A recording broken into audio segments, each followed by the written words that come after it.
اعوذ باللہ من الشیطان الرجیم بسم اللہ الرحمن الرحیم اللہم صلی علی سیدنا محمد معدن الجود والکرم وآلہ وسلم۔ سامعین و ناظرین اکرام، السلام علیکم ورحمۃ اللہ وبرکاتہ۔ آج کا ہمارا موضوع یہ ہے کہ سب سے زیادہ نقصان میں کون لوگ ہیں۔ دیکھیں، سب سے زیادہ نقصان میں جو میں نے ٹاپک رکھا ہے، موضوع رکھا ہے، یہ قرآنی سے میں نے لیا ہے۔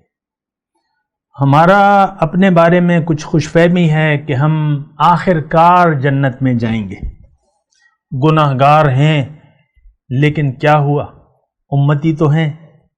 یہ ہماری خوش فہمیاں ہیں، یعنی یہ بہرحال میں قرآن سے آپ کو بتاتا ہوں کہ سب سے زیادہ نقصان میں کون لوگ ہیں۔ اللہ تعالیٰ نے ایک آیت میں فرمایا ہے کہ قُلْ هَلْ نُنَبِّئُكُمْ بِالْأَخْسَرِينَ أَعْمَالًا، کہ کیا میں تمہیں نہ بتاؤں کہ سب سے زیادہ نقصان میں کون لوگ ہیں۔ اخسرین اعمال، سب سے زیادہ نقصان میں کون لوگ ہیں۔ پہلے لفظی ترجمہ سن لیں، پھر تھوڑی سی اس پہ بات کر لیں گے۔ قل هل ننبئکم، آپ ان سے کہیے کہ کیا میں تمہیں نہ بتاؤں۔ اے نبی صلی اللہ علیہ وسلم، آپ ان سے پوچھئے، آپ انہیں کہیے، هل ننبئکم، کیا میں تمہیں نہ بتاؤں کہ سب سے زیادہ نقصان میں کون ہے۔ بالاخسرین اعمال، اعمال کے لحاظ سے سب سے زیادہ نقصان میں کون ہے۔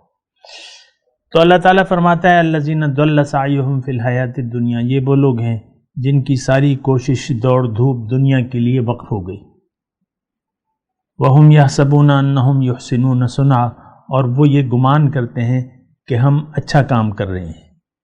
یہ آیت کا ترجمہ ہے، بہرحال آگے بھی آیت ہے، اولئک الذین کفروا بآیات ربہم، یہ وہ لوگ ہیں کہ انہوں نے اپنے رب کے احکامات سے عملی طور پہ انکار کر دیا ہے، وہ لقائہ، اور اللہ تعالیٰ کی ملاقات سے۔ تو جو یہ نیک اعمال لے کے آئیں گے قیامت کے دن، فلا نقیم لہم یوم القیامت وزنا، قیامت کے دن ان کا کوئی وزن ہی نہیں ہوگا۔ اولئک الذین کفروا بآیات ربہم ولقائہ فحبطت اعمالہم، یہ تو میں بھول گیا تھا، اب ان کے اعمال نیک جو ہیں وہ ضائع ہو جائیں گے، یعنی اس صورتحال میں کہ ساری زندگی ان کی وقف ہو گئی دنیا ہی کے لیے، اور وہ گمان یہ کرتے ہیں کہ ہم کوئی اچھا کام کر رہے ہیں۔ یہ آیات کا میں نے ترجمہ سنا ہے۔ اب ہماری جو اس وقت کی صورتحال ہے وہ یہ ہے کہ دیکھیں، ہم تو دنیا ہی کی زندگی کو اصل سمجھ بیٹھے ہیں، زبان سے نہیں، ہمارے جو اعمال ہیں اس سے یوں لگتا ہے کہ دنیا ہی میں کامیابی کے لیے ہماری صبح سے شام تک ہماری زندگی وقف ہے، صبح سے شام تک ساری زندگی۔ اب رات جو ہے چلو وہ تو مومن بھی آرام کرتا ہے اور مشرک بھی کرتا ہے، کافر بھی کرتا ہے، میں کہتا ہوں صبح سے شام تک ساری زندگی جو ہے، یعنی اس اصل تو دیکھیں آپ کے اعمال کا وقت ہوتا ہے دن کے وقت، پھر آپ کی نیت ہوتی ہے، دار و مدار انسان کی نیت پر ہے۔ دنیا میں زندگی گزارنے کی نیت اگر آپ کی دنیا بن گئی، اب آپ کی ساری کوششیں تو دنیا کے لیے ہی وقف ہوں گی۔ ایک چھوٹی سی بات ہے، آسان سی بات ہے، اس کو سمجھنے کی کوشش کریں۔ دوبارہ میں جملہ کہہ دیتا ہوں کہ اگر دنیا کی زندگی کو اگر آپ نے اصل سمجھ لیا اور اسی کی کامیابی کو آپ نے اصل سمجھ لیا، اب ظاہری تمام کوششیں آپ کی وقف ہوں گی دنیا کے لیے۔ اب آپ سب سے قرآن کی روح سے، اللہ کی روح سے آپ سب سے زیادہ نقصان میں جا رہے ہیں، کیونکہ آخرت کو تو آپ نے بھلا دیا جو اصل زندگی ہے، اپنی حقیقت کو بھی آپ نے اصل میں بھلا دیا ہے کہ آپ کون ہیں، آپ کی منزل کیا ہے، کیا ہونی چاہیے۔ زندگی گزارنے کی نیت آپ نے دنیا کو بنا لیا کہ میں نے دنیا کے منصوبے اور دنیا کی زندگی اور دنیا سے محبت، یہ آپ کے دل میں بس گئی۔ اب ظاہر ہے کہ جو آپ کا مقصود بن گیا اسی کے لیے آپ کوشش کریں گے، اسی کے لیے آپ ماہ و روز شب و روز جو ہے وہ صرف کریں گے۔ تو اب اس وقت جو ہے اللہ تعالیٰ کی حساب سے آپ سب سے زیادہ نقصان میں ہیں۔ اگرچہ آپ مسلمان ہیں ظاہری طور پہ، اگرچہ آپ نے کلمہ پڑھ رہا ہے، اگرچہ آپ نماز روزے کر رہے ہیں، اگرچہ آپ حج پہ جا رہے ہیں، جو بھی کر رہے ہیں آپ، لیکن آپ سب سے زیادہ نقصان میں ہیں۔ کیونکہ آپ کی دنیا میں رہنے کی نیت دنیا بن گئی۔ اب اللہ کے قرآن سے آپ کو کوئی واسطہ نہیں ہوگا، یہ میں آپ کو بتا رہا ہوں، یعنی اس کا میں ثبوت بتا رہا ہوں اور سمجھنے کے لیے دیکھیں کہ اب اس کی علامات کیا ہوں گی کہ قرآن سے آپ کو کوئی رغبت نہیں ہوگی سوائے اس کے الفاظ کے ناظرہ کے پڑھنے سے۔ آپ خود بھی ناظرہ پڑھنا چاہتے ہیں، اپنے بچوں کو بھی قاری صاحب کو بلا کے کہ بھئی اس کو الفاظ قرآن پڑھنا سکھا دو، بس کافی ہے، اینڈ دیٹس آل۔ اس کے بعد بچہ نہ قرآن اٹھاتا ہے، نہ اس کو سیکھتا ہے، نہ آپ خود سیکھتے ہیں۔ قرآن کو جس شرمناک طریقے سے ہم نے چھوڑ دیا ہے، وہ اپنی مثال آپ ہے اور آج آپ کے سامنے ہے۔ آپ کے نصاب تعلیم میں قرآن نہیں ہے، اور یہ نصاب کون بناتا ہے؟ یہ آپ کے جو کریم ہے، جو لیجنڈ ہے، وہ نصاب بناتے ہیں کہ کیا ہونا چاہیے۔ تو اس نصاب تعلیم میں قرآن نہیں ہے، اگر ہے تو آپ مجھے بتا دیں۔ 18 جماعت بچہ پاس کر لیتا ہے، اس کو قرآن کی الف بے تک نہیں آتی۔ قرآن پڑھا جاتا ہے لیکن سمجھا نہیں جاتا، اور ہم تو قرآن سے ہدایت حاصل کرنا ہی نہیں چاہتے، کیونکہ قرآن تو آپ کو اللہ کا راستہ بتاتا ہے۔ ان ھذا القرآن یہدی للتی ہی اقوم، قرآن تو آپ کو سب سے سیدھا اور اللہ کا راستہ بتاتا ہے۔ اللہ آپ کی منزل نہیں ہے، آپ کی منزل تو دنیا ہے، تو لہٰذا قرآن تو فارغ ہے۔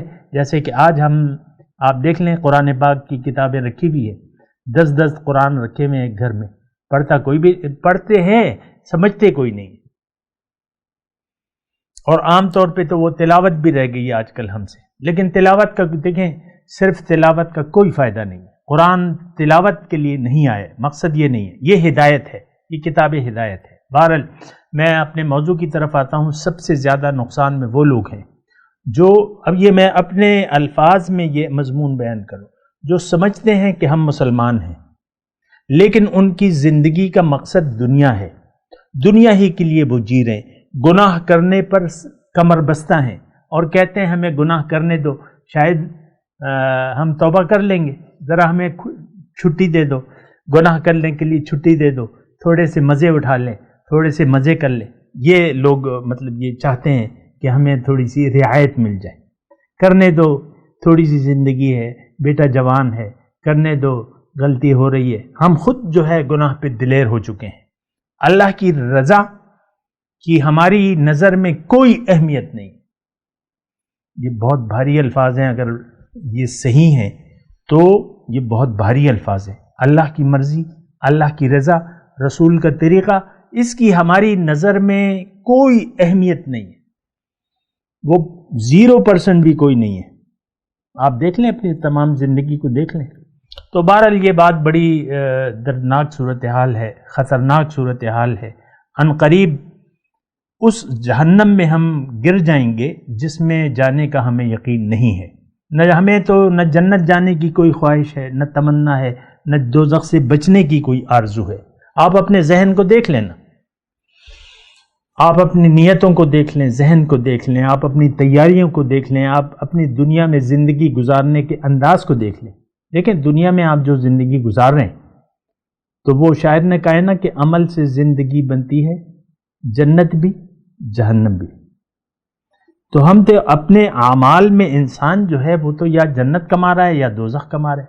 لیکن اگر ہمارے مسلمانوں کے اعمال کو دیکھیں تو ہماری منزل، ہم دوزخ کے راستے پر چل رہے ہیں۔ اللہ کی نافرمانی کا راستہ، گناہ کا راستہ دوزخ کا راستہ ہے۔ ہم بخوشی ان گناہ آلود زندگی پر کمر بستہ ہیں۔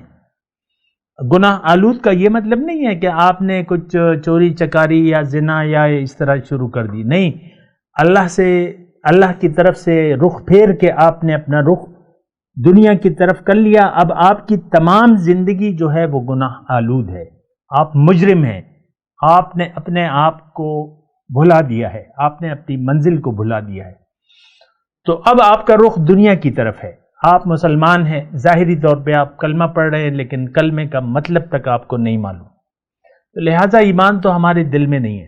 ہماری منزل صاف طور پہ، آخری الفاظ میں کہہ رہا ہوں، منزل دنیا ہے، دنیا ہی کے لیے ہم جینا چاہتے ہیں۔ لم یرد الا الحیات الدنیا، یہ ایک آیت پیش کر کے میں آپ سے اجازت چاہوں گا۔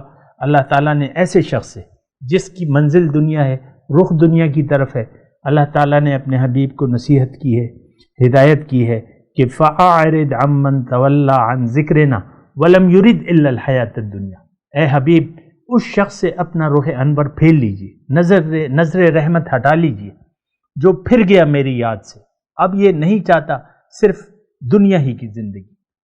اعرض عمن تولی عن ذکرنا ولم یرد الا الحیات الدنیا، یہ بالکل ہماری مثال ہے۔ ہم سوائے دنیا کے ہماری اور کوئی خواہش نہیں ہے، کسی کے پاس دنیا ہے یا نہیں ہے، سب لوگ ہم دنیا کے دیوانے ہیں، اللہ کے دیوانے ہم نہ ہیں نہ بننا چاہتے ہیں۔ وآخر دعوانا ان الحمد للہ رب العالمین۔ مولاي صل وسلم دائما ابدا على حبيبك خير الخلق كلهم۔